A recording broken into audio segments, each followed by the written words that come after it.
सभी को जय जिनेन्द्र। परम पूज्य आचार्य भगवंत दीपसेन स्वामी महाराज द्वारा विरचित श्री आलाप पद्धति ग्रंथादिराज का हम सभी लोग मिलकर के स्वाध्याय कर रहे हैं।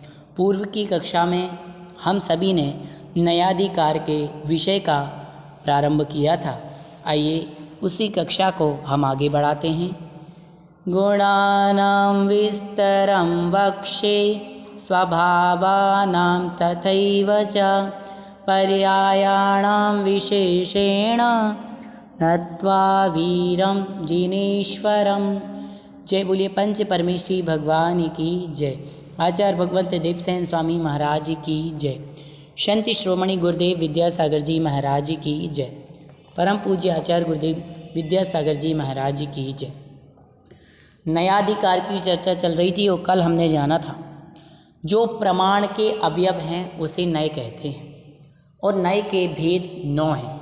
द्रव्यार्थिक, पर्यायार्थिक, नैगम, संग्रह, व्यवहार, ऋजुसूत्र, शब्द, समभिरूढ़ एवं भूत।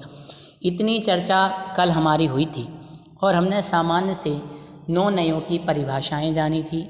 उन नयों की और अन्य परिभाषाएं पढ़ी थी कि ज्ञाता के अभिप्राय को नय कहते हैं, शुद्ध ज्ञान के विकल्प को नय कहते हैं, प्रमाण का जो अंश होता है, प्रमाण के जो अवयव होते हैं वो नय कहलाते हैं।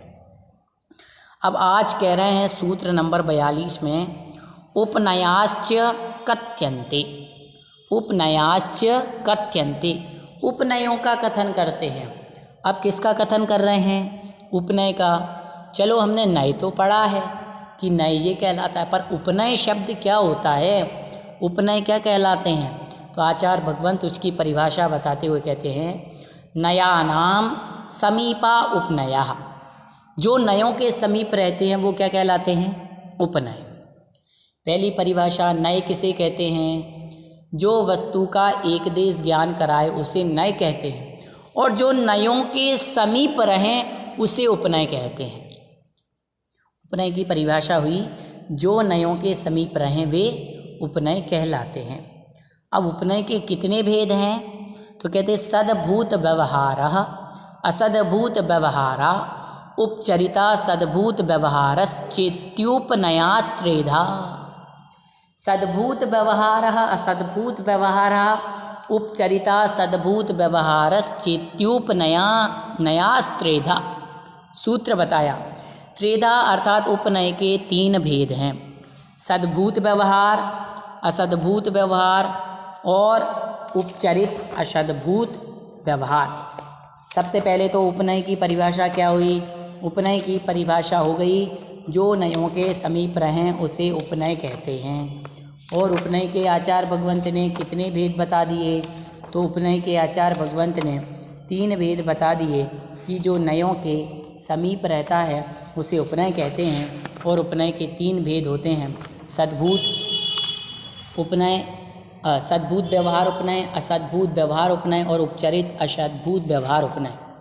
तो सबसे पहले हम इनकी परिभाषाएं और जान लेते हैं।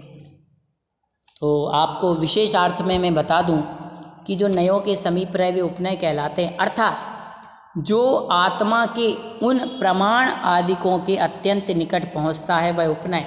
उपनय के द्वारा वस्तु का यथार्थ बोध होता है, अर्थात उपनय हमारे लिए क्या कराते हैं? वस्तु का ज्ञान कराते हैं। और सद्भूत व्यवहार उपनय किसे कहते हैं? तो सामान्य से अभी परिभाषा समझ लीजिए। भेद और उपचार के द्वारा जो वस्तु का उपचार होता है वह व्यवहार नय है, और जो भेद के द्वारा वस्तु का व्यवहार करे, जो भेद के द्वारा वस्तु का व्यवहार कहे रे वह सद्भूत व्यवहार नय है। जैसे संख्या, लक्षण, प्रयोजन की अपेक्षा से गुण गुणी में भेद करने वाला नय सद्भूत व्यवहार है। पर्याय पर्यायी में, स्वभाव स्वभावी, कारक कारकी में। अब आपको बताऊं गुण और गुणी में क्या अंतर है। जैसे अनंत दर्शन, अनंत ज्ञान, अनंत वीर, अनंत सुख, ये गुण हैं। अनंत दर्शन क्या है? गुण है। अनंत वीर क्या है? गुण है। और इनको धारण करने वाला गुणी। अब इनको धारण करने वाले कौन है? अरिहंत परमेष्ठी, उनके 4 अनंत चतुष्ट हैं तो वो गुणी हो गए। अब जीव के गुण होता है चेतनत्व, तो चेतनत्व क्या हो गया? गुण। और चेतनत्व को जो धारण करने वाला जीव है वो गुणी हो गया। अचेतनत्व क्या हो गया? गुण। लेकिन अचेतनत्व को जो धारण करने वाला पुद्गल है वो गुणी है। ये उदाहरण से है, लेकिन ये जीव में ही हमें घटाना है गुण और गुणी। ऐसे ही पर्याय और पर्यायी में अंतर क्या है? मनुष्य हमारी पर्याय है और इसको धारण करने वाला जो मेरी यह आत्मा है वह पर्यायी है। पर्याय क्या है? मनुष्य। नरक क्या है? पर्याय। नरक क्या है? पर्याय। और जिस जीव ने उस नरक की पर्याय को धारण कर लिया वो बन गया पर्यायी। समझ गए आप?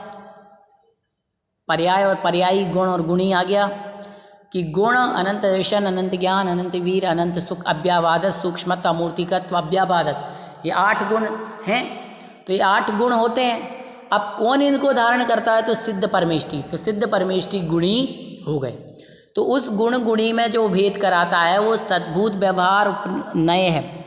असद्भूत व्यवहार नय किसे कहते हैं? तो कह रहे जो उपचार के द्वारा वस्तु का व्यवहार करे वह असद्भूत व्यवहार है। जैसे अन्यत्र प्रसिद्ध धर्म, अन्यत्र प्रसिद्ध धर्म या स्वभाव का अन्यत्र समारोप करना असद्भूत व्यवहार उपनय है। जैसे पुद्गल आदि में जो धर्म स्वभाव है उसका जीवादि में समारोप कर देना। जैसे कि पुद्गल आदि का जो स्वभाव है, जैसे अचेतनता किसका स्वभाव है? अचेतनत्व तो किसका है? पुद्गल में ही तो है। पुद्गल ये अचेतन होता है। ये मोबाइल जिससे स्वाध्याय कर रहे हैं अचेतन है। अब आपने इसका जीव में समारोप कर दिया कि जीव क्या होता है? अचेतन, या इसमें इसका आरोपण कर दिया तो वह असद्भूत व्यवहार नहीं हो जाएगा। अब आगे कहते हैं उपचरित असद्भूत व्यवहार। तो मुख्य के अभाव में प्रयोजनवश निमित्तवश जो उपचार होता है वह उपचरित असद्भूत व्यवहार नहीं है। कि मुख्य चीज़ तो नहीं है परंतु प्रयोजन, मुख्य का अभाव है तो प्रयोजन के निमित्तवश जो कहा जाता है, जो उपचार होता है वह उपचरित असद्भूत व्यवहार नहीं है।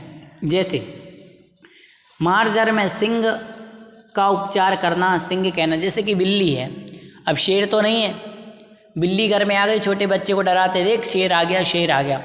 तो बिल्ली में शेर का उपचार करना, पर यहाँ पर मार्जर अर्थात बिल्ली सिंह के संबंध यहाँ पर उपचार किया। क्या बिल्ली शेर बन सकती है? नहीं बन सकती। बिल्ली शेर नहीं बन सकती, फिर भी वहाँ पर उपचार किया। जैसे चूहे आदि में सिंह का उपचार नहीं किया जा सकता। चूहे में किया जा सकता है क्या? नहीं किया जा सकता। तो क्यों? क्योंकि चूहा उसके जैसा दिखता ही नहीं। तो कह रहे हैं कि वह संबंध अनेक प्रकार का है। जैसे अविनाभावी संबंध, संश्लेष संबंध, परिणाम परिणामी संबंध, श्रद्धा श्रद्धेय संबंध, ज्ञान ज्ञेय संबंध, चारित्र चर्या संबंध, ये सब उपचरित असद्भूत व्यवहार नय के विषय हैं। तत्वार्थ का श्रद्धा सम्यक दर्शन है, यह उपचरित असद्भूत व्यवहार नय का विषय है। यहाँ श्रद्धा और श्रद्धेय संबंध माना है। तो यहाँ पर उपचार अशद्भूत, उपचरित अशद्भूत व्यवहार नए समझने की बात है। श्रद्धा और श्रद्धेय, जैसे कि कहते हैं तत्वार्थ श्रद्धानम सम्यक दर्शन। तो श्रद्धा करना ये तत्व का श्रद्धान है, और जो श्रद्धा करता है वो श्रद्धेय। श्रद्धेय क्या है? आपको कौन है हमारे लिए श्रद्धेय? वो तत्व। समझ गए? तो ऐसा यहाँ पर जानने योग्य है। तो 3 चीज़ें बताई। अभी हमने आपको सामान्य परिभाषा बताई, जब और डिटेल में जाएंगे तो इनको बहुत विस्तार से हम पढ़ेंगे उपनय को। तो अभी आपको इतना ही जानना है कि जो नयों के समीप रहे उसे उपनय कहते हैं। और उपनय 3 प्रकार के, सद्भूत व्यवहार, असद्भूत व्यवहार और उपचरित असद्भूत व्यवहार। अब कह रहे इदानी मित्रेशाम भेदा उच्यन्ते, इदानी मित्रेशाम भेदा उच्यन्ते। अब उन नए और उपनय के भेदों को कहते हैं। अब किसके भेदों को कहेंगे यहाँ पर? नए और उपनय के भेदों को। तो नए के तो 9 भेद बता दिए, अब 9 के भेद बताएंगे। तो ये भेद प्रभेद हो गए। तो कहते हैं द्रव्यार्थिकस्य 10 भेदा, द्रव्यार्थिकस्य 10 भेदा। द्रव्यार्थिक नय के कितने भेद हैं? 10 भेद हैं। द्रव्यार्थिक नय के कितने भेद होते हैं? 10 भेद होते हैं। और आगे हम ये बहुत अच्छी तरीके से आपको मैंने ये स्वरूप बताया है कि द्रव्यार्थिक नय किसे कहते हैं। तो द्रव्य जिसका प्रयोजन है वह द्रव्यार्थिक नय कहलाता है। द्रव्य ही जिसका, द्रव्यार्थिक नय किसको विषय बनाता है? द्रव्य को। जीव द्रव्य, पुद्गल द्रव्य, इस द्रव्य को विषय बनाएगा। द्रव्यार्थिक न्याय किसको विषय बनाएगा? द्रव्य को, जीव द्रव्य को। उसकी पर्याय की चर्चा नहीं करेगा, ये मनुष्य आदि पर्याय की चर्चाएं नहीं करेगा, ये द्रव्य की चर्चा, द्रव्य क्या है, तो ये द्रव्यार्थिक न्याय। हाँ, जो द्रव्य का विषय है, जो द्रव्य की चर्चा करता है वो द्रव्यार्थिक न्याय, जो पर्याय की चर्चा करता है वो पर्यायार्थिक न्याय। ये हमारे लिए समझने योग्य बात है। लोग इसमें बहुत कन्फ्यूजन रहते हैं कि द्रव्यार्थिक और पर्यायार्थिक क्या है। कुछ भी नहीं है। द्रव्य क्या है? मैं जीव हूँ। जीव क्या है? मेरे शरीर के अंदर जीव क्या है? द्रव्य। और एक बात बताओ, जो जीव द्रव्य ये कभी नष्ट होगा क्या? नहीं। आज से 1000 साल पहले भी आपकी जीव आत्मा थी, आज भी जीवात्मा है, 1000 साल भी रहेगी। तो ये जीव द्रव्य जिसे हम कहते हैं आत्मा, ये तो है ना शरीर में, और आपका ये शरीर यहाँ पड़ा रह जाएगा, मेरा शरीर यहाँ पड़ा रह जाएगा। कल के दिन आप कहोगे भैया जी जो स्वाध्याय कराते थे वो तो निपट गए, वो तो शांत हो गए, तो भैया वो आत्मा चली गई कि वो शरीर तो यहीं पड़ा रह गया, आत्मा दूसरी पर्याय में चली गई। तो पर्याय बदलती है, आत्मा नहीं बदलती। आत्मा तो वही है, जीव तो वही है। तो वो द्रव्य की जो चर्चा करता है वो द्रव्यार्थिक न्याय है, और जो पर्याय की चर्चा करता है वो पर्यायार्थिक न्याय है। दोनों में डिफरेंट है, समझ गए? द्रव्य शाश्वत है, कभी नष्ट नहीं होगा। ये जो जीव है ये द्रव्य है, जीव द्रव्य कभी नष्ट नहीं होगा। लेकिन पर्याय प्रति समय परिणमन, पर्याय बदलती रहती है।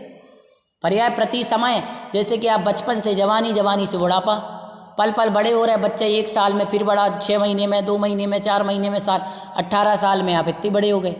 तो दिखता हमें देर में है वो बात अलग है, लेकिन परिणमन तो प्रति समय हो रहा है। तो वही यहाँ पर कहते हैं कि द्रव्यार्थिक न्याय जो द्रव्य का विषय करता है, द्रव्य ही जिसका विषय है वो द्रव्यार्थिक न्याय, और पर्याय ही जिसका विषय है वो पर्यायार्थिक न्याय। अब 10 भेद बता रहे हैं द्रव्यार्थिक न्याय के। 10 भेद कौन कौन से, एक बार मैं आपको नाम बता दूं। कर्म उपाधि निरपेक्ष शुद्ध द्रव्यार्थिक न्याय, उत्पाद व्यय गौण सत्ता ग्राहक शुद्ध द्रव्यार्थिक न्याय, भेद कल्पना निरपेक्ष शुद्ध द्रव्यार्थिक न्याय। 3 न्याय शुद्ध हैं, शुद्ध। अब अशुद्ध तो कह रहे कर्म उपाधि सापेक्ष अशुद्ध द्रव्यार्थिक न्याय, उत्पाद व्यय सापेक्ष अशुद्ध द्रव्यार्थिक न्याय, भेद कल्पना सापेक्ष अशुद्ध द्रव्यार्थिक न्याय। तो 3 शुद्ध 3 अशुद्ध, 6 हो गए। फिर अन्वय सापेक्ष द्रव्यार्थिक न्याय, स्वद्रव्यादि ग्राहक द्रव्यार्थिक न्याय, पद द्रव्यादि ग्राहक द्रव्यार्थिक न्याय, और परम भाव ग्राहक द्रव्यार्थिक न्याय। तो कितने हो गए? 10 हो गए। अब चलिए पढ़ते हैं पहला। देखिए सूत्र को आप ध्यान से समझिएगा, बहुत सरल है, बिल्कुल भी कठिन नहीं है। आप लोग सोचते हैं कि आला पद्धति बहुत कठिन है, सबसे सरल ग्रंथ यही है। 6 डाला से भी सरल है ये। आप उसको बस समझने का प्रयास कीजिए, समझोगे तो सरल लगेगा, रटोगे तो कठिन लगेगा। तो देखो आप कितनी सरलता से हमने समझा। जो वस्तु को एक देश जाने वो नए, और नए के 9 भेद, द्रव्यार्थिक, पर्यायार्थिक, नेगम, संग्रह, व्यवहार, ऋजुसूत, शब्द, समभिरूढ़ एवं भूत। इसमें क्या कठिनता है? और जो नए के समीप रहे वो उपनय, अर्थात जो नए की हेल्प करता है वो उपनय। होता कि नहीं होता? कोई भी कंडक्टर होता है उसका भी हेल्पर होता है, संयोजक का भी सह संयोजक होता है। तो बस ये सह संयोजक है किसका? नए का। अब उपनय के 3 भेद, और नए के यहाँ पर जो 9 भेद बताए उसके भेद बता रहे हैं। सिंपल। द्रव्यार्थिक जो द्रव्य को विषय बनाए वो द्रव्यार्थिक। अब द्रव्यार्थिक नए के 10 भेद की चर्चा कर रहे हैं। तो सबसे पहला भेद यहाँ पर है कर्म उपाधि निरपेक्ष शुद्ध द्रव्यार्थिक न्याय। यथा संसारी जीवा सिद्ध सदृक शुद्ध आत्मा। कह रहे कर्म उपाधि निरपेक्ष। अब पहले शब्दों पे ध्यान देना, शब्द को समझना। कर्म, कर्म कितने होते हैं? 8, और 3 प्रकार के भी होते हैं, द्रव्य कर्म, भाव कर्म, 9 कर्म। और 8 कर्म में आपके जो द्रव्य कर्म है, ज्ञानावरण, दर्शनावरण, वेदनीय, मोहिनी, आयु, नाम, गोत्र, अंतराय। तो कर्म कितने हो गए? 8 भी हो गए। द्रव्य भाव 9 कर्म से 3 भी हो गए। उपाधि अर्थात कर्म उपाधि, तो जो कर्मों की उपाधि है अर्थात कर्मों का जो लेबल है, तो निरपेक्ष, निरपेक्ष अर्थात कर्म रहित, और सापेक्ष मतलब सहित। तो जो कर्मों से सहित है तो वो तो कर्म सापेक्ष हो गया, और जो कर्मों से रहित है वो कर्म निरपेक्ष। अब आप स्वयं बताइए मुझे, जो सिद्ध भगवान की आत्मा है वो कर्मों से सहित है या कर्मों से रहित? रहित है ना। तो जो आत्मा कर्मों से रहित होगी वो शुद्ध होगी कि अशुद्ध? शुद्ध होगी। तो आचार्य भगवंत कह रहे कर्म उपाधि निरपेक्ष, जो कर्मों से रहित है वो शुद्ध द्रव्यार्थिक नय है। जो कर्मों से रहित है वो शुद्ध द्रव्यार्थिक नय है। अब कर्मों से रहित कौन है? शुद्ध द्रव्यार्थिक नय कौन है? जो कर्मों से रहित है। कर्म उपाधि का मतलब जो कर्मों से रहित है, कर्मों की अपेक्षा से रहित है। अब उसमें कर्मों की कोई अपेक्षा बची ही नहीं है। तो कौन? यथा मतलब जैसे संसारी जीव। संसारी जीव, अब भैया संसारी जीव कैसे हो सकता है शुद्ध? उसके तो कर्म है। तो कह रहे हैं संसारी जीव सिद्ध के समान शुद्ध है। ये नहीं कह रहा है, उसको मानो। जैसे कि मैं हूँ, मैं तो संसारी हूँ, मेरे अंदर 8 कर्म हैं, ज्ञानावरण, दर्शनावरण, वेदनी, मोहिनी, आयु, नाम, गोत्र, अंतराय।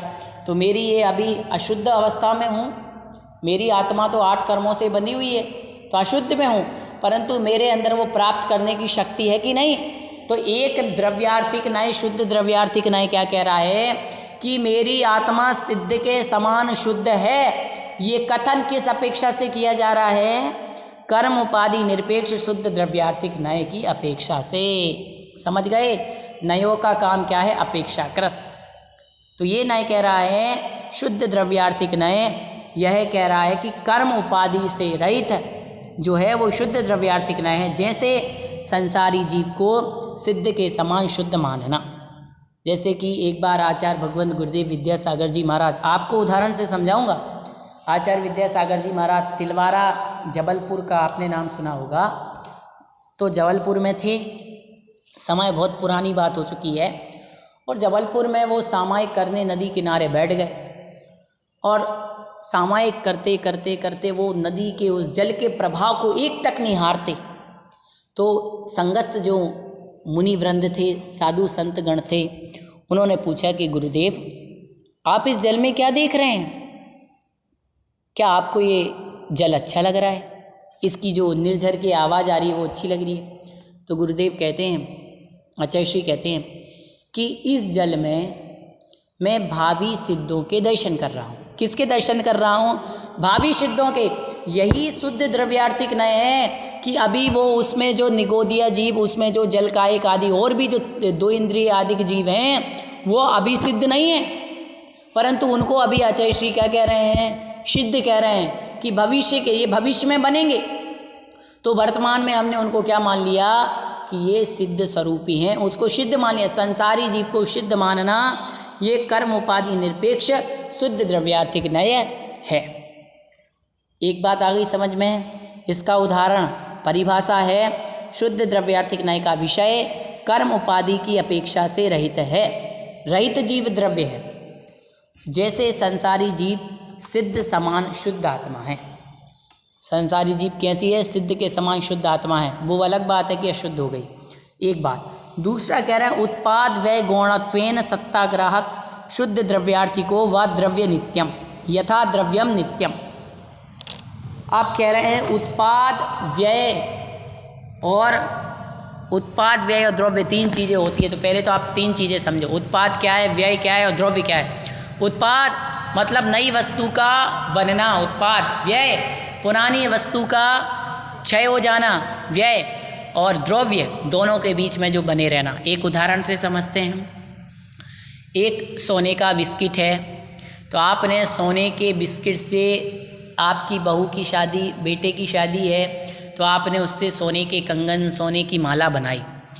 तो सोने के कंगन का तो क्या हो गया? उत्पाद, वो तो बना है ना। लेकिन जो बिस्किट का था वो बिस्किट तो क्या हो गया? नष्ट। उसकी पर्याय का तो क्या हो गया? नाश हो गया। तो जो द्रव्य है वो द्रव्य में बिस्किट तो क्या हो गया? बिस्किट का तो व्यय हो गया, और उत्पाद क्या हो गया? बन गया। लेकिन दोनों के बीच में जो स्वर्णत्वपना है, जो सोना है, वो तो वही का वही रहा। तो ये उत्पाद व्यय द्रव्य है। तो कह रहा है उत्पाद व्यय को गौण करके, अब ना वहाँ पर कोई चीज़ बनी और ना कोई चीज़ नष्ट हुई, उसकी चर्चा नहीं कर रहा है। उत्पाद और व्यय को गौण करके सत्ता को ग्रहण करने वाला शुद्ध द्रव्यार्थिक नय है। क्या कह रहे हैं? वहाँ पर आपको ये नहीं बताएंगे कि पर्याय क्या है। तो आचार्य भगवंत कह रहे हैं कि आप और मैं, जैसे कि मैं हूँ, मैं अभी मनुष्य पर्याय में हूँ, और मनुष्य पर्याय का कदाचित क्षय हो जावे, आयु पूर्ण हो जावे, तो मनुष्य पर्याय का मैं घात करके, नष्ट करके देव पर्याय में जाऊँ। पुण्य करेंगे तो देवों में जाएंगे, पाप करेंगे तो नरकों में जाएंगे। मान लो स्वाध्याय आदि करने के निमित्त से, संयम आदि के पालन से देवों में पहुंच गए, तो देव पर्याय का तो उत्पाद हो गया और मनुष्य पर्याय का क्या हो गया? व्यय हो गया। लेकिन बीच में जीवात्मा तो वही है। आत्मा दूसरी बदल गई क्या? शरीर बदलने से आत्मा क्या बदल जाती है? नहीं, तो आत्मा तो वही रहेगी, जीव तो वही रहेगा। तो कह रहे हैं कि वह द्रव्य क्या रहेगा? जीव द्रव्य क्या रहेगा? नित्य रहेगा। रहेगा कि नहीं रहेगा? तो कह रहे उत्पाद नई पर्याय देव की मिली, उसको भी गौण करो। नष्ट नहीं कहा, गौण मतलब उसको दबा देना, साइड में रख देना, उसको गौण कर दिया। अर्पिता नर्पित सिद्धि, उसको गौण कर दिया। और व्यय किसका हुआ? उसको भी गौण करो। तो बोले किसकी चर्चा करें? द्रव्य की, जीव द्रव्य। ये तो भाई साहब, ये किसी ने कहा ये कौन है? बोले ये तो फलाने चंजी हैं। तो फलाने चंजी की चर्चा छोड़ो कि फलाने चंजी पहले कौन सी पर्याय में थे, अब कौन सी पर्याय में। ये तो संसारी प्राणी है। आचार्य भगवंत क्या कहते हैं? ताहि सुनो भवि मन थिरान।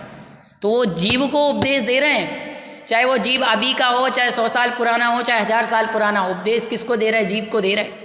इस शरीर को उपदेश थोड़ी देंगे, ये शरीर तो जड़ है, ये पर्याय तो बनती बिगड़ती रहती हैं। तो उपदेश किसको दिया? उस सत्ता को, उस जीवात्मा को। तो कह रहे हैं कि वह सत्ता क्या है? शुद्ध है। वो जीव क्या है? शुद्ध है। तो कह रहे हैं कि जो उत्पाद व्यय को गौण करके मात्र सत्ता को ग्रहण करने वाली शुद्ध द्रव्यार्थिक नय है, जैसे कि द्रव्य नित्य है। इस प्रकार से आज की कक्षा में मैंने आपको जो बातें बताई वो ध्यान रख लें, बाकी का हम अगली कक्षा में समझेंगे। थोड़ा थोड़ा विषय बताएंगे, ज़्यादा नहीं। सबसे पहले नय की परिभाषा। जो वस्तु को एक देश ग्रहण करे वो नय, जो प्रमाण के अवयव हैं वो नय कहलाते हैं। नय के 9 भेद। और उपनय, जो नय के समीप रहे वो उपनय। उपनय के 3 भेद। द्रव्यार्थिक नय के 10 भेद। 10 भेद में शब्द से पहले आपके 3 शुद्ध द्रव्यार्थिक नय हैं, जिसमें से सबसे पहला कहा गया कर्म उपाधि निरपेक्ष शुद्ध द्रव्यार्थिक नय, अर्थात जो कर्मों की उपाधि की अपेक्षा से रहित जीवात्मा है, जीव है, वह क्या कहलाता है? शुद्ध द्रव्यार्थिक नय। जैसे कि संसारी जीव सिद्ध के समान शुद्ध आत्मा है। दूसरा कहा उत्पाद व्यय गौण सत्ता ग्राहक शुद्ध द्रव्यार्थिक नय। तो उत्पाद और व्यय को तो आपको गौण करके सत्ता को ग्रहण करने वाला जो नय है, जैसे कि द्रव्य नित्य है, वह शुद्ध द्रव्यार्थिक नय है। इस प्रकार से आज की कक्षा में इतना ही। सभी के लिए जय जिनेंद्र।